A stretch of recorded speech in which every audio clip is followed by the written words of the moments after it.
یا ایھا الذین آمنو، اے لوگو جو ایمان لا چکے ہو، اللہ کو اپنا رب مان لیا ہے۔ ایمان کا یہ دعویٰ صرف زبانی طور پر کرنا ہی کافی نہیں، اس کا تقاضا بھی پورا کرنا ہے۔ اور وہ تقاضا کیا ہے؟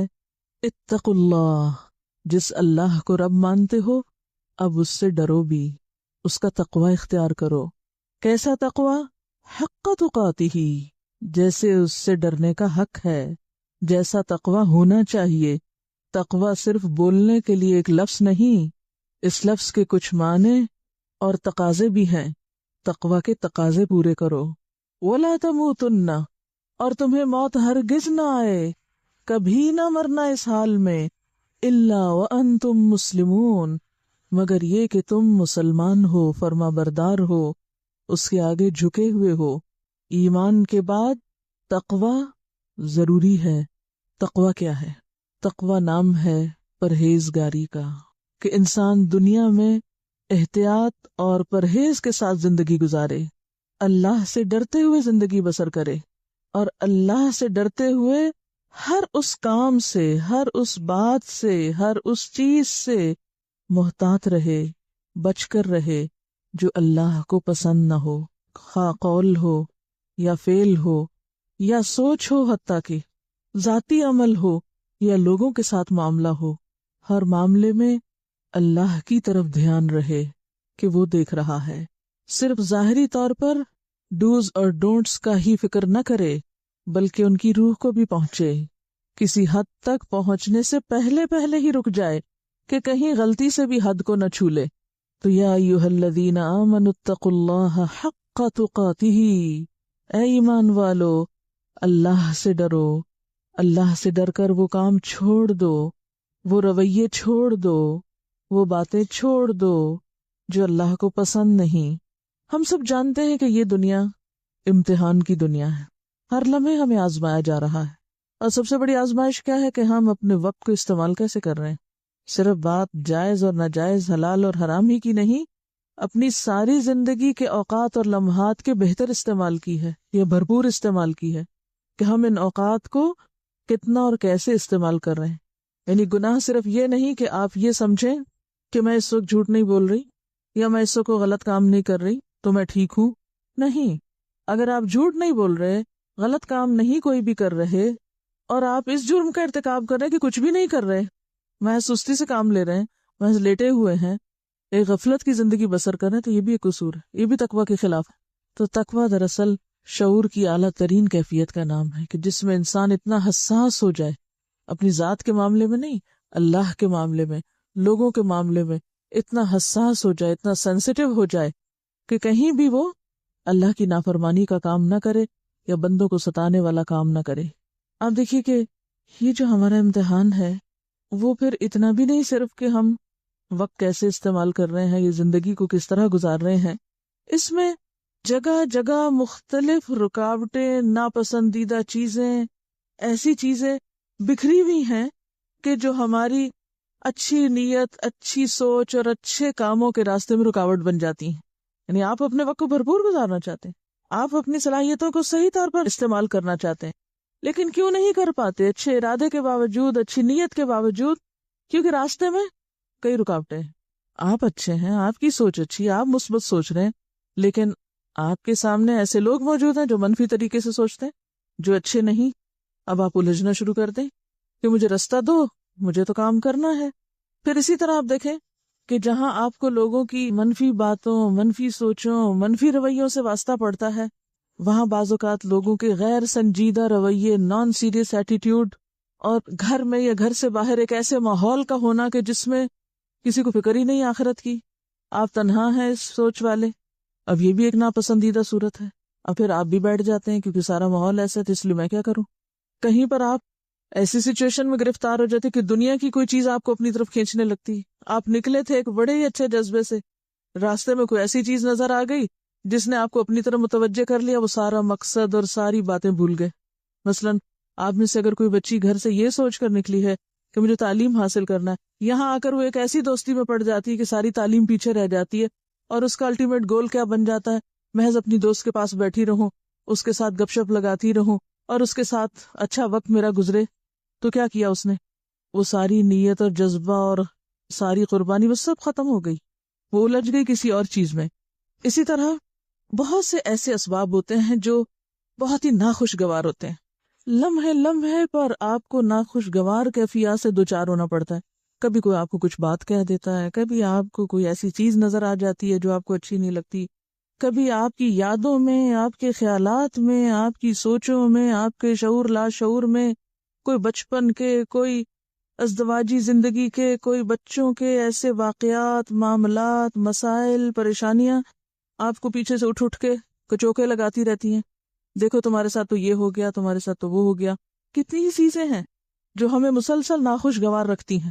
یہ سب کیا ہے؟ یہ دنیا کا جنگل ہے، یہ بکھرے ہوئے کانٹے ہیں، جھاڑیاں ہیں۔ آپ کے اپنے اندر بڑا عزم جمع ہے، بڑے شوق ہیں، بہت بہت کچھ کرنے کے لیے آپ تڑپتے ہیں، روتے ہیں، دعائیں مانگتے ہیں، لیکن حالات کرنے نہیں دیتے۔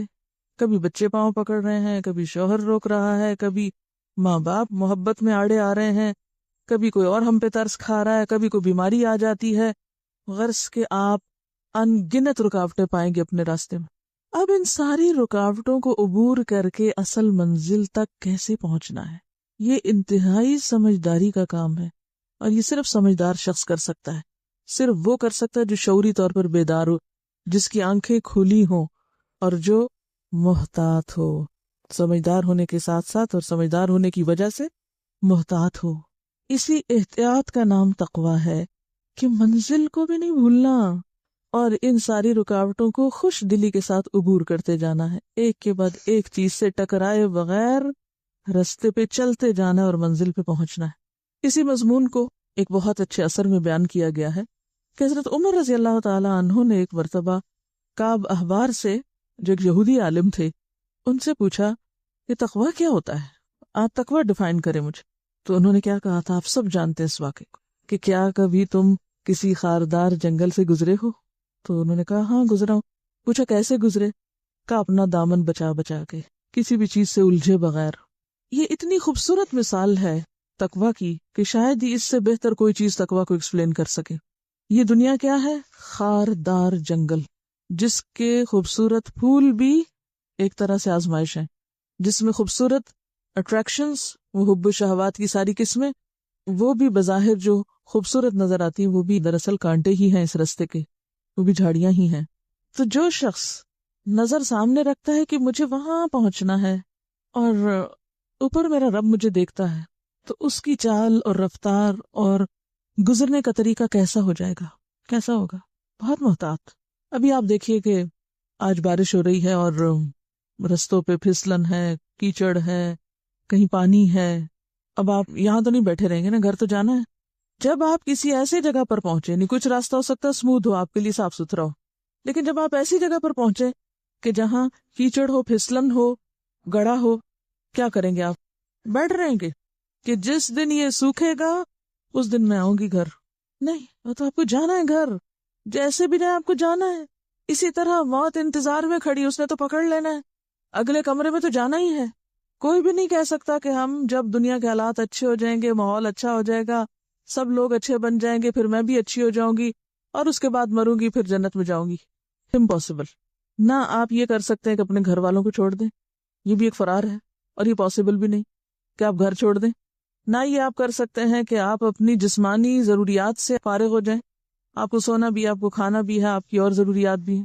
نہ آپ یہ کر سکتے ہیں کہ آپ لوگوں کے منہ باندھ کے رکھیں، ان کے ہاتھوں کو بھی باندھ دیں، نہ کوئی آپ کو ہاتھ سے تکلیف دے، نہ کوئی آپ کو زبان سے دے، نہ کوئی آپ کے ساتھ رویہ خراب کرے کہ جس سے آپ کا موڈ آف ہوتا ہے، کوئی آپ کی خلاف مرضی، خلاف پسند بات نہ کرے۔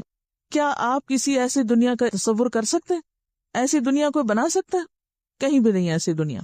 حتیٰ کہ سارے کے سارے بامقصد لوگوں کے بیچ میں رہنے سے بھی ایسی دنیا نہیں ملے گی آپ کو۔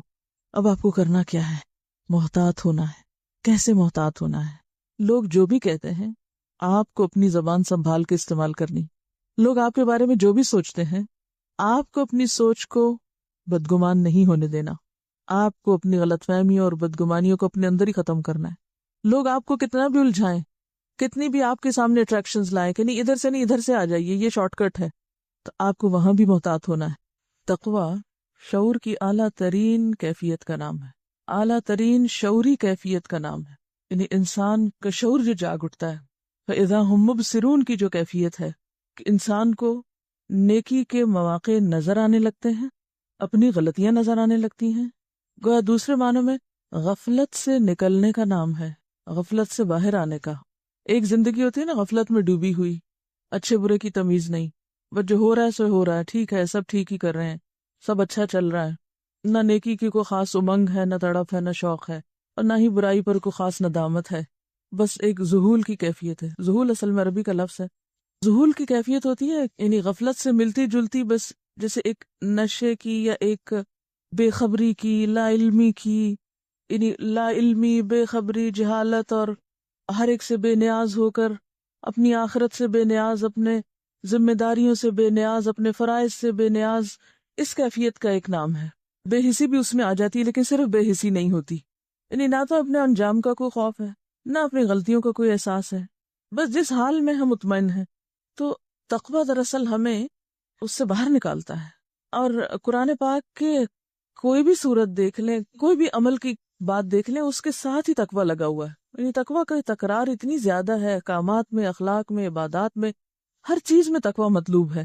اللہ تعالیٰ نے انسان کو عقل دے کر پیدا کیا نا، شعور کی اعلیٰ ترین کیفیت پیدا ہو جس میں انسان نہ صرف یہ کہ جسم کے تقاضے، روح کے تقاضے، عقل کے تقاضے اور اپنے دیگر تقاضے جو ہیں ان کا ادراک کر سکے اور ان کے اندر ایک توازن پیدا کرے، اور اللہ تعالیٰ کا ایسا قرب اس کو نصیب ہو کہ وہ اپنے اصل مقام پہ آ جائے، جس مقام پہ لقد خلقنا الانسان فی احسن تقویم اور وَلَقَدْ كَرَّمْنَا بنی آدم کے جو عزت افزائی اللہ تعالیٰ نے بخشی، اور اسی کی بنا پر ان اکرمکم عند اللہ اتقاکم، جو اس میں جس لیول پر پہنچے گا پھر اتنا ہی اللہ تعالیٰ کی طرف سے اس کو عزت اور اس کو اللہ کا قرب نصیب ہوگا۔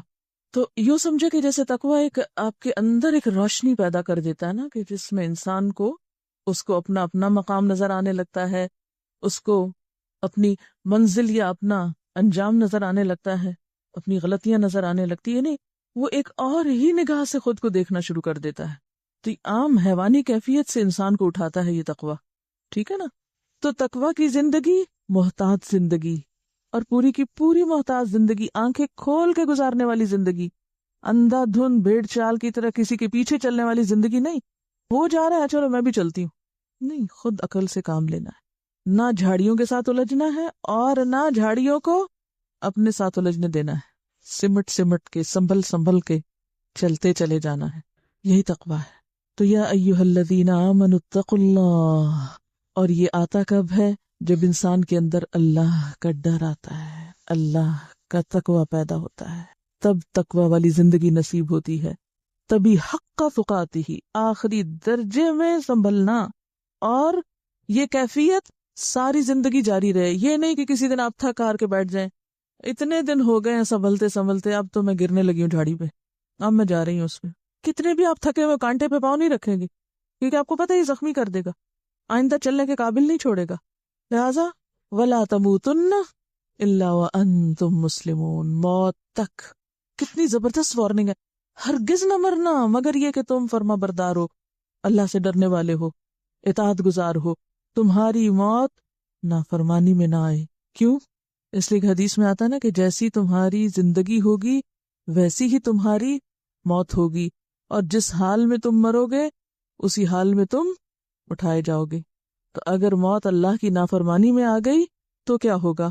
اٹھو گے بھی تو اللہ کی نافرمانی میں نا، اور اللہ کی نافرمانی میں مر کے اللہ کو راضی تھوڑی کر سکتے۔ تو خاص طور پر اپنی عاقبت کی فکر، اس کے لیے کرنا کیا ہے؟ اس کے لیے آپ کو اجتماعی زندگی درکار ہے۔ یہ اتنا مشکل رستہ ہے، یہ اتنا مشکل امتحان ہے اس زندگی کا کہ آپ تنہا بچ ہی نہیں سکتے۔ تنہا بھیڑ کو تو بھیڑیا کھا ہی جائے گا، اکیلے نہیں چل سکتے، امپاسبل کہ آپ ساری دنیا چھوڑ کے گھر میں جا بیٹھے اور کہیں میں متقی بن کے زندگی گزارنے لگی ہوں، یہ نہیں ہو سکتا۔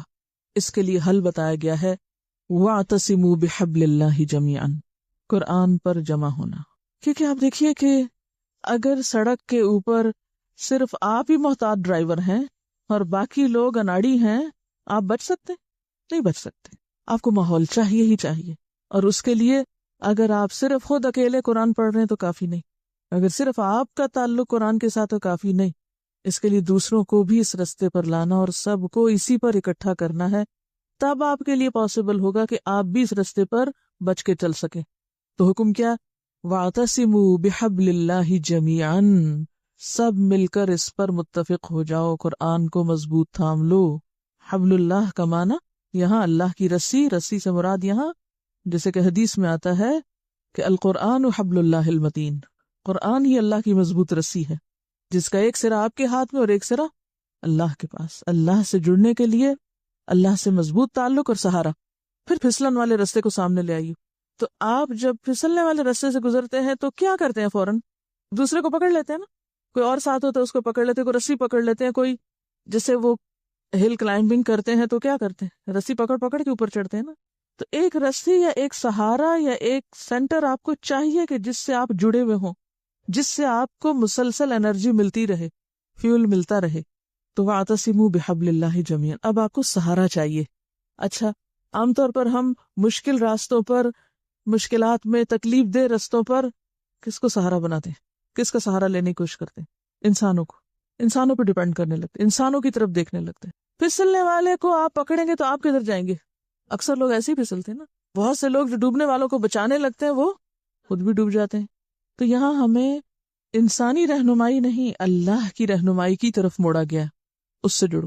اللہ کا ڈر اور اللہ کی رہنمائی کتاب کی شکل میں، اور صرف اکیلے نہیں، اور سارے بھی اسی کے گرد جڑ جاؤ، اسی کے گرد جمع ہو جاؤ اور مضبوط پکڑ لو۔ مضبوط پکڑنے کا کیا معنی ہے؟ یہ نہیں کہ کبھی تعلق ہو اور کبھی نہ ہو، یہ تو محد سے لحد تک، حتیٰ کہ پھر قیامت کے دن بھی اس کے سائے کی ضرورت ہوگی۔ اپنے آپ کو پرکھیے، یہاں دو طرح کے لوگ ہیں، ایک آپ سے طاقتور ہے اور ایک آپ سے کمزور ہے، ایک آپ سے بڑا ہے، ایک آپ سے چھوٹا ہے۔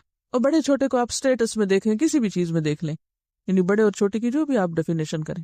بڑا شخص آپ سے کوئی کام کہتا ہے، آپ کیا کرتے ہیں؟ مان جاتے ہیں نا۔ کیوں مان جاتے ہیں؟ کیونکہ آپ کا اس سے مفاد وابستہ ہے، وہ بڑا ہے، مال میں زیادہ ہے، اگر آپ نے اس کی نافرمانی کی تو کیا ہوگا؟ آپ کو جو اس سے فائدہ پہنچنا وہ نہیں پہنچے گا، یعنی اس کے پیچھے ایک مفاد وابستہ نا، وہ اس سے بندھے ہوئے ہیں آپ۔ تو آپ اپنے مفاد کی خاطر، اپنے فائدے کی خاطر آپ بڑے کی بات نہ بھی چاہیں، مجبوراً بھی، تب بھی مان جاتے ہیں۔ اب ایک ذرا کمزور ماڑا شخص آ گیا آپ کے پاس سے، لیکن وہ ضرورت مند ہے، آپ کی مدد کا مستحق ہے۔ اب آپ کو اللہ کی خاطر کرنا ہے، اس کے ساتھ جو بھی کرنا ہے، اور وہ بہت بڑا ہے، بہت بڑا طاقتور ہے، اس پہلے والے شخص سے زیادہ بڑا ہے وہ، جس کی خاطر اب آپ اس اپنے سے چھوٹے کے ساتھ معاملہ کرنے لگے۔ اب یہاں آپ کیا کریں گے؟ کیا چیز آپ کو مجبور کرے گی کہ آپ اس چھوٹے کی بھی بات سنیں، اس کمزور کی بھی داد رسی کریں، دل جوئی کریں؟ ہاں، اللہ کا خوف ہی نا، اسی کا نام تو تقویٰ ہے نا۔ آپ کتنی تفسیریں کر چکے ہیں، تقویٰ اللہ کے خوف کو کہتے ہیں، لیکن جب عملی زندگی ہوتی ہے تو وہ خوف کہاں چلا جاتا ہے؟ یہ کوئی نہیں جانتا، کسی کو نہیں پتا۔ آپ اکیلے ہیں، ایک شخص کے ساتھ معاملہ کرتے ہیں، مطلب آپ ایک دفتر میں بیٹھے ہوئے، ایک شخص آتا ہے آپ سے کچھ کہتا ہے، آپ یس سر کر کے جواب دیتے ہیں، وہ چلا جاتا ہے، ایک دوسرا آ جاتا ہے، آپ اس کو بےزتی کر کے نکال دیتے ہیں۔ کہاں ہے تقویٰ آپ کا؟ کس چیز کا فرق ہوا؟ تقویٰ تو کوئی نہ ہوا۔ اگر تقویٰ ہوتا تو آپ یہاں انصاف سے کام لیتے، عدل سے کام لیتے۔ ٹھیک ہے، کسی عمر میں بڑے یا کسی حیثیت و رتبے میں بڑے شخص جس کو اللہ نے ایک مقام دیا، اس کو عزت دینا آپ کا فرض ہے، لیکن اس عزت دینے کا مطلب یہ نہیں کہ جو آپ سے کم ہے یا کمزور ہے یا چھوٹا ہے اس کو آپ اگنور کر دیں۔ اس چیز کو تو اللہ تعالیٰ نے اپنے رسول کے لیے پسند نہیں کیا۔ عبس وتولی ان جاءہ الاعمی۔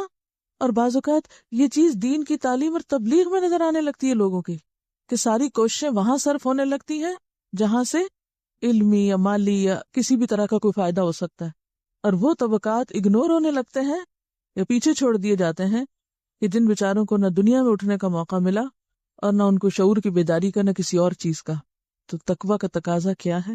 انسان بحیثیت انسان، مسلم ہے، نان مسلم ہے، مالدار ہے، فقیر ہے، پڑھا لکھا ہے، ان پڑھ ہے، کسی بڑے گھر میں رہتا ہے یا کسی جھونپڑی میں رہتا ہے، انسان بحیثیت انسان، میرے رب کی مخلوق، میرے رب کی پیاری چیز۔ اسی سچویشن کو آپ تھوڑا سا اور بھی بڑھا سکتے ہیں کہ کسی مؤثر شخص سے دوستی کرتے وقت، تعلق رکھتے وقت آپ بڑی ایک خوشی محسوس کرتے ہیں کہ میری رشتہ داری، میرا تعلق، میری جان پہچان فلاں اور فلاں سے، اس سے مل کے آپ خوش ہوتے ہیں اور آپ اس سے تعلق قائم کرنے میں رکھنے میں کوشش کرتے ہیں کہ چھوٹ نہ جائے. اس کے برعکس ایک دوسرا شخص جس سے تعلق رکھ کے نہ آپ کو عزت ملتی ہے نہ شہرت ملتی ہے، اس کی ضروریات کا خیال رکھنا یا اس کی طرف نظر رکھنا، یا اگر وہ خون کے رشتے میں ہے یا کسی بھی اور تعلق میں ہے تو اس سے تعلق نہ توڑنا، چاہے وہ حیثیت میں ہم سے کم ہے. کیا سوچ کر؟ جیسے حضرت ابوبکر صدیق رضی اللہ تعالیٰ عنہ کیا کرتے تھے جب وہ غلام آزاد کر رہے تھے تو بالکل مجبور بے کس بے سہارا قسم کے لوگوں کو آزاد کراتے تھے. تو ان کے والد نے ایک دن کہا ابو قحافہ نے کہ ابوبکر میں تمہیں دیکھتا ہوں کہ تم اپنے مال کو ایسے لوگوں پہ لگا رہے ہو جو تمہیں کوئی فائدہ نہیں پہنچا سکتے، اس کے برعکس تم اگر نوجوان اور طاقتور لوگوں کو آزاد کراؤ گے تو کل تمہارے کام آئیں گے. کہنے لگے بابا جان نہیں، اصل بات یہ کہ میں یہ سب کچھ اپنے رب سے جزا لینے کے لیے کر رہا ہوں، میں اس لیے نہیں ان کو آزاد کر رہا کہ یہ پلٹ کے میرے کام آئے. تو اس پر اللہ تعالیٰ نے قرآن پاک میں کیا آیت اتاری تھی؟ إِلَّا ابْتِغَاءَ وَجْهِ رَبِّهِ الْأَعْلَى وَلَسَوْفَ يَرْضَى وَلَسَوْفَ يَرْضَى، کہ وہ تو بس چاہتا ہے اپنے رب اعلیٰ کی رضا کو اور رب بھی ضرور راضی ہو جائے گا اس سے. تو اس کو کیا کہیں گے؟ یہاں کیا چیز ہے جو کسی بھی مصلحت، فائدے، غرض سے خالی کر کے آپ کو نیکی کرنے پہ مجبور کر رہی ہے؟ اللہ کا تقوی کہ اللہ جو دیکھتا ہے وہ جزا دے گا. میں کسی انسان پہ اس لیے احسان کروں کہ اس انسان سے جزا لوں، اس سے بدلہ لوں؟ میں نے کتنے گھاٹے کا سودا کیا، کتنے نقصان کا سودا ہے. آپ نے ایک نیکی کی تاکہ اللہ سے جزا لیں، اور آپ نے نیکی کی تاکہ آپ اس انسان سے جزا لیں، اس سے شکریہ لیں. کیا کیا آپ نے؟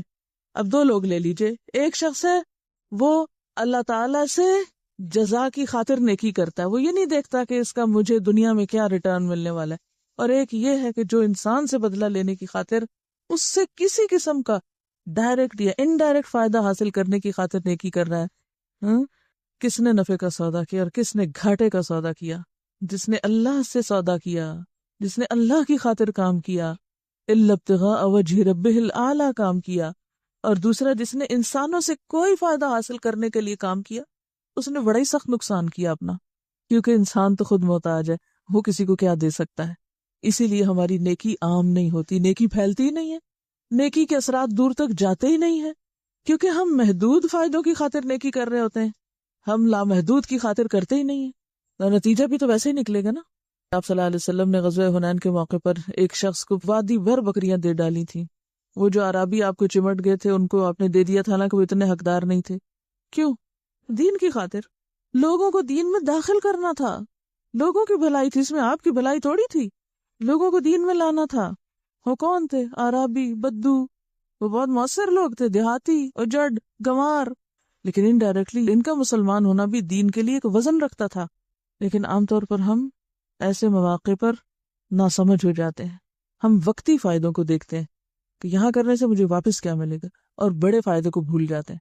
تو یا ایھا الذین آمنوا اتقوا اللہ حق تقاتہ ولا تموتن الا وانتم مسلمون ولا تفرقوا، اور اے سارے پکڑنے والو آپس میں نہ لڑنا شروع کر دو، آپس میں مت تفرقہ کرو، آپس میں مت جھگڑو. جھگڑنے کا انجام دیکھا ہے نا، جو تم پہلے جھگڑا کرتے تھے. وَاذْكُرُوا نِعْمَتَ اللَّهِ عَلَيْكُمْ، یاد کرو اللہ کی اس نعمت کو جو تم پر ہے. کون سی نعمت ہے یہاں؟ نعمت سے مراد قرآن میں کس چیز کو نعمت کہا گیا ہے؟ اسلام. جی ہاں، اليوم اکملت لکم دینکم واتممت علیکم نعمتی ورضیت لکم الاسلام دینا. یہ کہتے ہیں قرآن کی تفسیر قرآن ہی سے، یعنی ایک آیت کی وضاحت دوسری آیت سے. ورنہ میں کہوں نعمت یہ ہے، آپ کہیں نعمت وہ ہے، تو اسی سے تو تفرقہ اٹھ جائے گا. تو اللہ کی رسی کو پکڑنے کا معنی یہی ہے کہ پھر مزید وضاحت قرآن سے اور اس کے بعد صاحب قرآن سے. وَاذْكُرُوا نِعْمَتَ اللَّهِ عَلَيْكُمْ، یاد کرو اللہ کی اس نعمت کو جو تم پر ہوئی. اِذْ كُنْتُمْ أَعْدَاءً، جب تم دشمن ہوا کرتے تھے. وہ اپنا دشمنی کا زمانہ یاد کرو. اہل عرب کو یاد کرایا جا رہا ہے کہ جب تم متفرق قبائل میں بٹے ہوئے تھے، فرقوں میں، ذاتوں میں، قبیلوں میں بٹے ہوئے تھے، اسلام کی نعمت ملنے پر تم اکٹھے ہوئے. فَأَلَّفَ بَيْنَ قُلُوبِكُمْ، اس نعمت کی وجہ سے اللہ نے تمہارے دلوں میں الفت اور محبت پیدا کر دی. جب سب کا مقصد ایک ہوا، سب کی قبلہ ایک ہوا، سب کی ڈائریکشن ایک ہوئی، تو اس راہ پہ چلنے والوں کے دل بھی باہم جڑ گئے. کیونکہ اصل اتفاق محض کسی مادی چیز کو پکڑنے کا نام نہیں بلکہ دلوں کے جڑنے کا نام ہے۔ فَأَلَّفَ بَيْنَ قُلُوبِكُمْ فَأَصْبَحْتُمْ بِنِعْمَتِهِ إِخْوَانًا، تو تم اس کی نعمت کی وجہ سے یعنی دین اسلام کی وجہ سے، مسلمان ہونے کی وجہ سے بھائی بھائی بن گئے۔ لہذا مرتے دم تک اس نعمت کو ایک تو تھام کے رکھنا، لا تموتن الا وانتم مسلمون، اور زندگی میں بھی اسی نعمت کی قدردانی کرنا۔ وَكُنْتُمْ عَلَى شَفَا حُفْرَةٍ مِّنَ النَّارِ، تم آگ کے گڑھے کے کنارے کھڑے تھے۔ یہ گڑھا کون سا گڑھا تھا؟ فرقہ واریت کا، یعنی فرقوں میں بٹے ہوئے تم آپس میں ایک دوسرے کو قتل کر رہے تھے، ایک دوسرے کو مار رہے تھے، ایک دوسرے کے دشمن بنے ہوئے تھے۔ اور اس جہالت میں، لا علمی میں اسلام سے ماقبل کے زمانے کو یاد کیجئے کہ کس طرح لوگ ایک دوسرے کے خون کے پیاسے تھے، قاتل اور مقتول دونوں آگ میں، اندھیرے میں گم، اسلام کی نعمت سے محروم، فی دلال مبین، امیین، کس طرف جا رہے تھے؟ آگ کے گڑھے کے کنارے، قریب تھا کہ گر پڑتے اس میں۔ فَأَنْقَذَكُم مِّنْهَا، اس نے تم کو اس سے بچا لیا، بچا کے تمہیں ایک نعمت دی۔ اب تم اس نعمت کو چھوڑ دو گے اور اس نعمت کو چھوڑ کے پھر تم بچ سکو گے اس سے؟ نہیں۔ تو تقوی والی زندگی ممکن نہیں جب تک کہ ایک ماحول نہ ہو، سہارے نہ ہو، اور وہ ممکن نہیں جب تک کہ اسلام کی تعلیمات نہ ہو، اسلام کی روشنی نہ ہو، اسلام کی نعمت نہ ہو، ورنہ آپس میں ہی ٹکرا ٹکرا کے مرتے رہو گے۔ کذالک یبین اللہ لکم آیاتہ، اللہ اس طرح تمہارے لیے آیات کھول کھول کے بیان کرتا ہے۔ کیوں کھول کے بیان کرے؟ لعلکم، تاکہ تم کیا کرو؟ تہتدون، ہدایت پا جاؤ، تمہیں رستہ مل جائے۔ ہدایت کا لفظ پیچھے پڑ چکے ہیں۔ کیا ہوتا ہے ہدایت؟ اہدنا الصراط المستقیم، سیدھا راستہ، صرف دیکھنا نہیں، اس پہ چلنا اور منزل تک پہنچنا۔ یہی راستہ ہے جس سے تم اپنی منزل کو پالو گے۔ اور اس کام کے کرنے کے لیے کچھ لوگ تو خاص طور پر مخصوص ہونے چاہیے، جن کا اوڑھنا بچھونا یہی کام ہو کہ وہ بھٹکے ہوئے لوگوں کو، ادھر ادھر جانے والوں کو پھیر پھیر کے اس طرف لاتے رہیں۔ وَلْتَكُمْ مِنْكُمْ أُمَّةٌ، چاہیے کہ تمہارے اندر ایک ایسا گروہ ہو، يَدْعُونَ إِلَى الْخَيْرِ، جو خیر کی دعوت دیتا رہے، جو نیکیوں کی طرف لوگوں کو بلاتا رہے۔ کیونکہ بھلوانے والی چیزیں بہت ہیں، نفس کی خواہشات بھلواتی ہیں، شیطان بھلواتا ہے، معاشرہ، بہت سے لوگ ہمیں اصل سے دور کرتے رہتے ہیں۔ تو اب کیا ضروری ہے کہ دور جانے والوں کو واپس لایا جائے۔ تمہارے اندر ہی ایک ایسا گروہ ہو جو لوگوں کو واپس پھیرے۔ جیسے کسی بھی معاشرے کے اندر، کسی بھی سوسائٹی میں بیمار لوگوں کے لیے ہسپتال ضروری ہے، ڈاکٹر ضروری ہیں، اسی طرح روحانی بیماروں کے لیے بھی معاشرے کے اندر ایسے مسیحا ضروری ہیں کہ جو ان کو آگ کے گڑھے کے کنارے جانے سے روکیں اور پھیر کے اصل مرکز کی طرف جوڑیں، خیر کی طرف بلائیں۔ اور خیر سے مراد یہاں اللہ کی اطاعت کے کام ہیں۔ رسول اللہ صلی اللہ علیہ وسلم نے اس آیت کی تلاوت کر کے فرمایا کہ خیر سے مراد قرآن و حدیث کا اتباع ہے۔ پہلا کام یدون الی الخیر، آؤ اللہ رسول کی اطاعت کرو، ویأمرون بالمعروف، اور نیکیوں کا حکم دیں، نیکیوں کا حکم دیں، معروف کی طرف بلائیں۔ رسول اللہ صلی اللہ علیہ وسلم نے فرمایا من رأى منکم منکرا فلیغیرہ بیدہ، جو تم میں سے برائی دیکھے اسے چاہیے کہ اپنے ہاتھ سے اس کو بدل دے، یعنی کوئی خرابی دیکھے تو اس کو صاف کرے، اس کی جگہ صحیح چیز لائے۔ فإن لم يستطع فبلسانہ، اگر ایسا نہ کر سکے تو زبان سے، یعنی کسی اور کو کہے کہ وہ کرے۔ فإن لم يستطع فبقلبہ، اور اگر ایسا نہیں تو دل میں اس کی قباحت محسوس کرے۔ وذالک اضعف الایمان، اور ایمان کا کمزور ترین حصہ ہے۔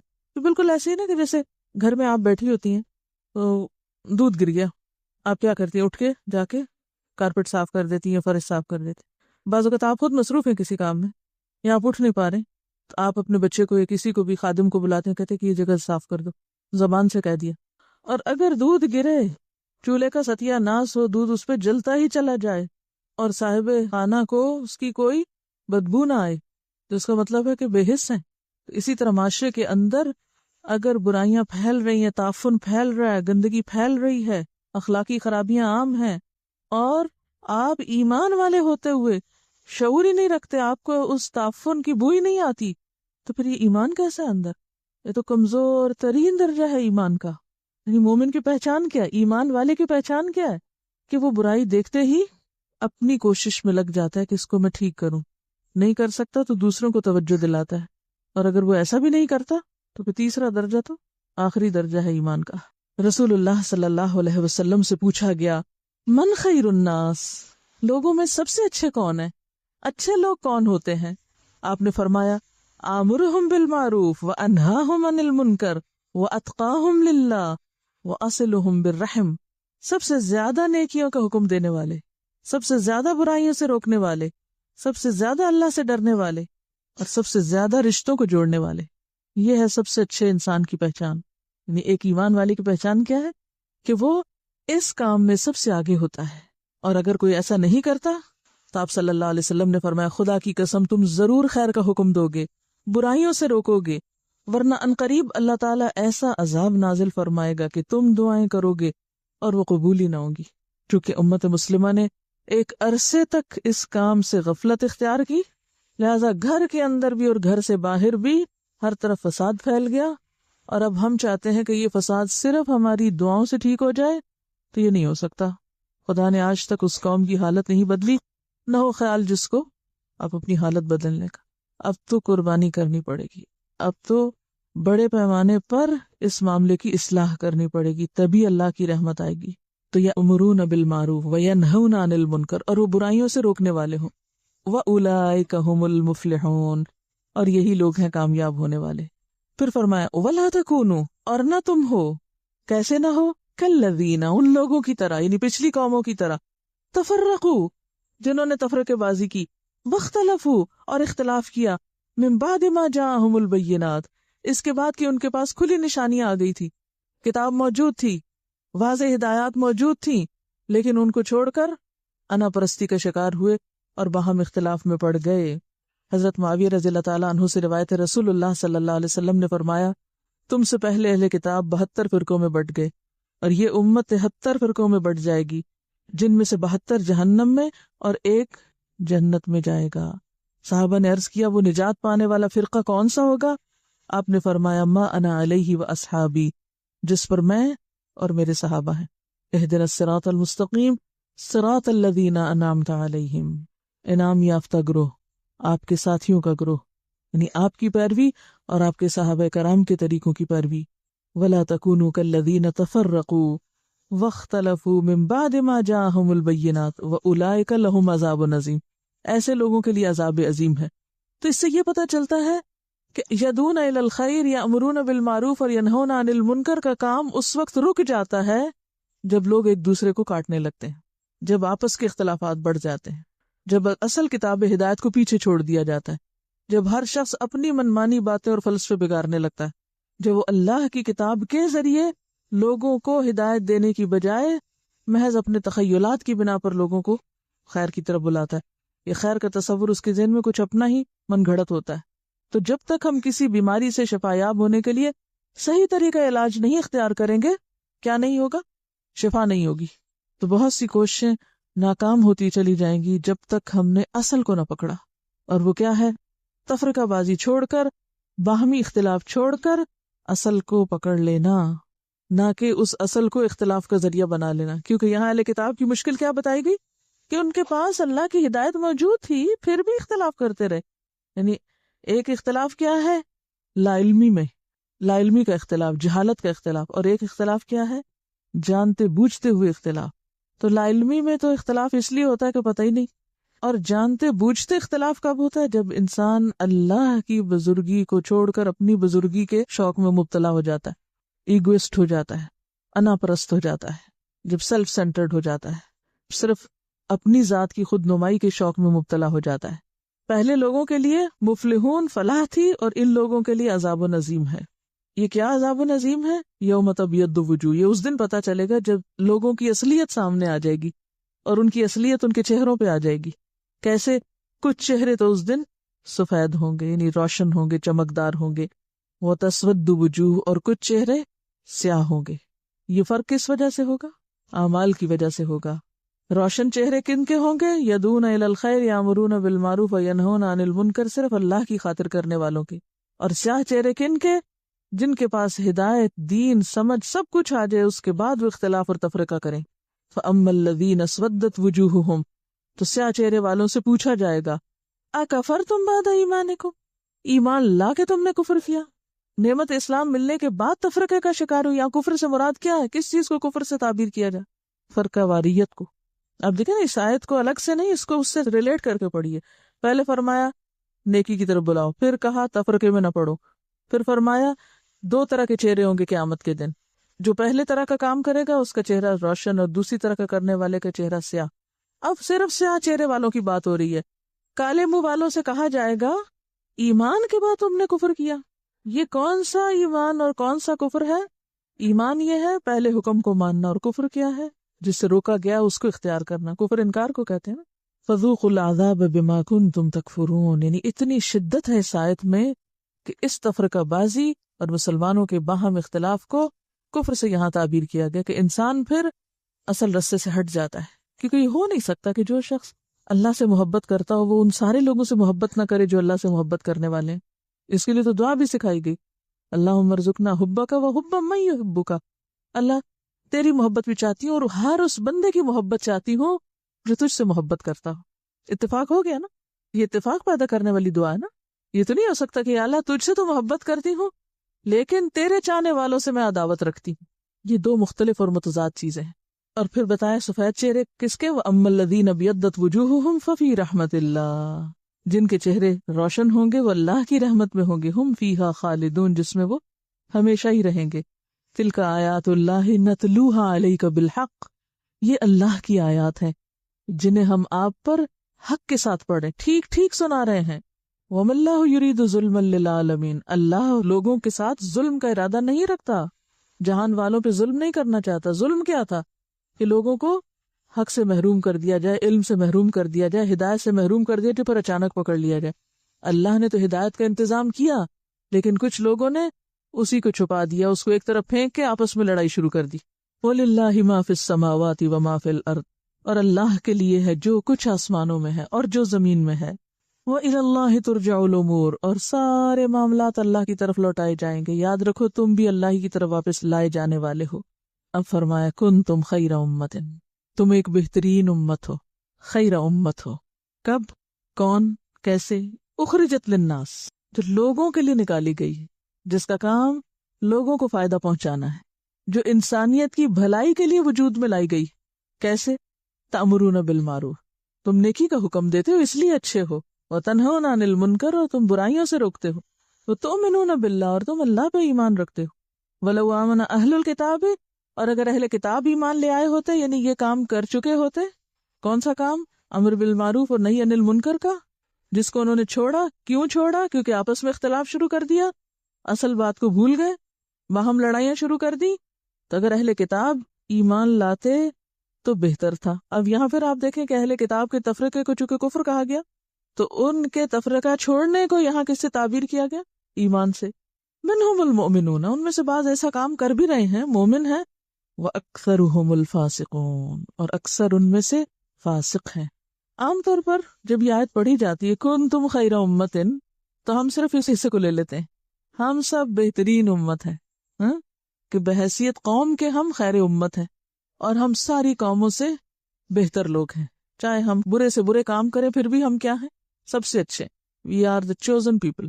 جیسے یہود بھی کہتے تھے نسلی تفاخر، ہم سب سے اچھے، ہم ہی بہتر.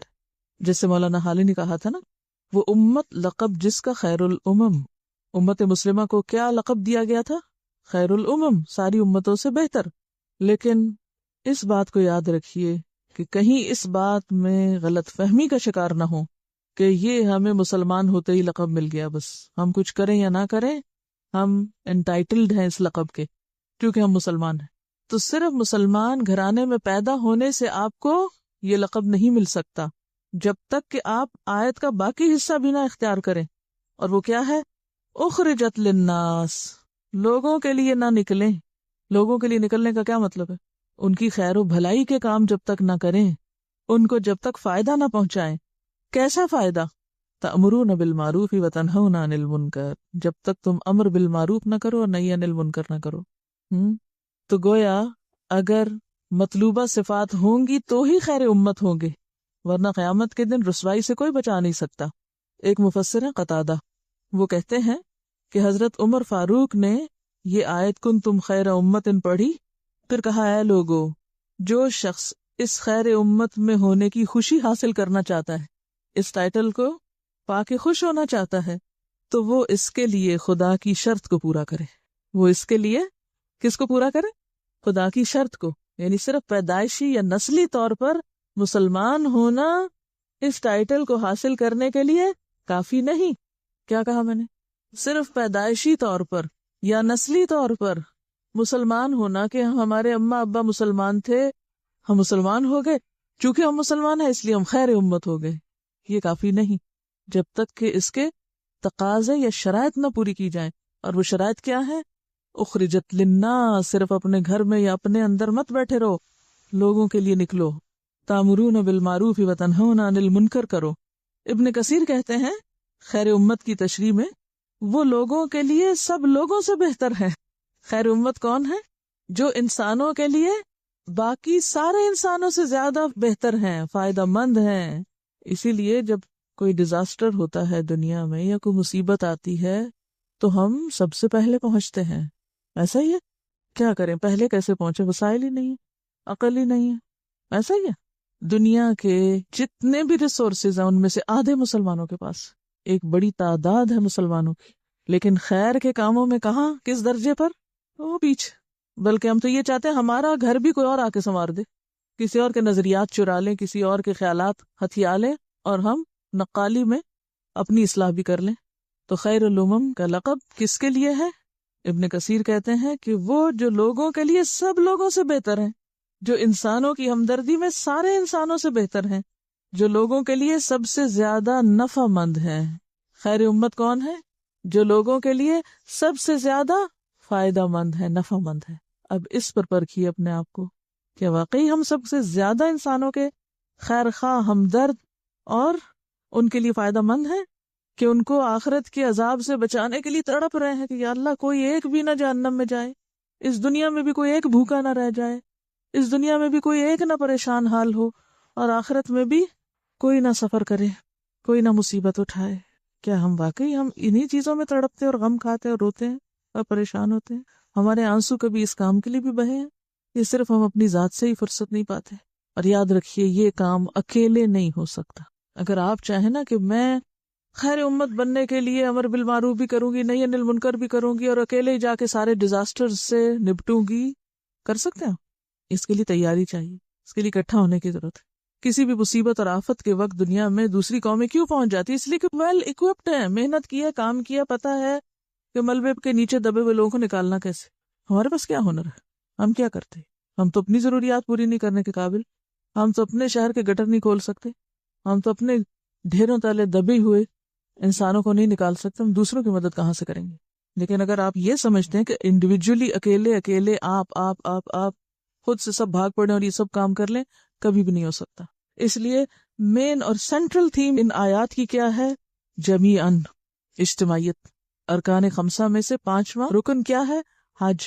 حج کیا سکھاتا ہے؟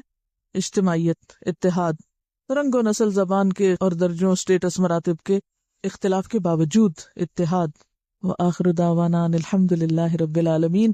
سبحانک اللہم وبحمدک، نشہد ان لا الہ الا انت، نستغفرک ونتوب الیک۔